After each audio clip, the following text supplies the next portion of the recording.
All right, so I'm doing an oil change on the old KTM 350. Had to take skid plate off. Got the little vent cap off. She's right there. I already took the drain plug out, cleaned that off. She's nice and clean. The nice part about these, they got a little magnet on the end, so if you have any metal shavings or anything in the engine, it kind of attaches right here, and when you go to change your oil, you can just clean it right off. But luckily, I'm staying on top of maintenance with this thing, so it's only got about 6 rides in it, and oil's still pretty decent looking. Don't judge it by that color. It's got other oil from a different bike in it.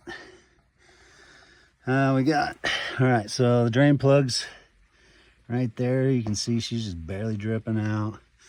I already got the filter out.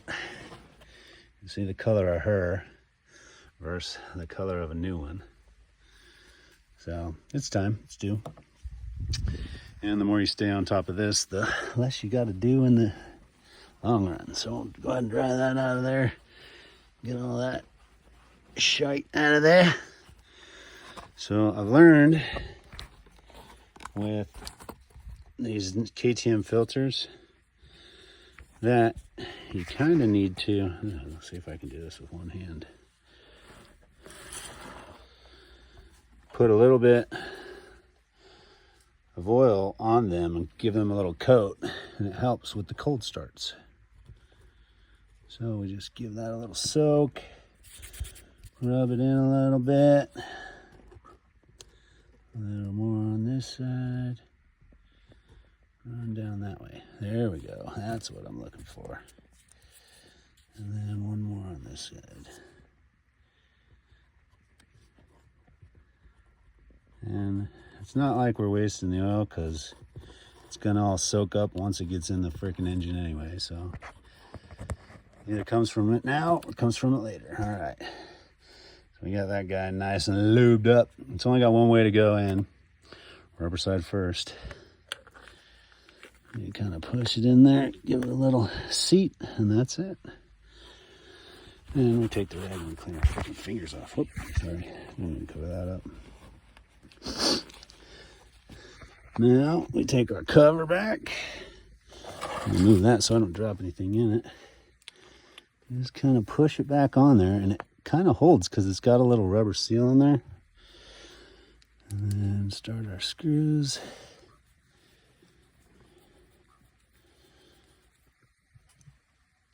Start that screw. And from what I've learned about these filter caps is you kind of got to tighten them up evenly, otherwise they don't get very happy. So we'll tighten that guy back up. Let me get my 8mm, and we'll get there tight. Hand tight with that one, hand tight with that one, little torque on it, and we'll call that good. All right, so now all we have left is to put the drain plug back in right here.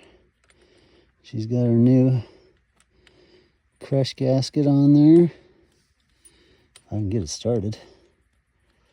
That's how it always happens. Goes together easy every other time. All right, we got her started. Let's get our wrench on there. Get her tightened in. So much easier if I could stick a drill on it, but the way it's angled in there, it doesn't give very much room for forgiveness. We'll get her nice and tight to hand tight torque. Now all we have left is to add 1.1 liters of the old Motorex 10W50. And then she's good to go for another 6 rides or so. So we'll see how she goes.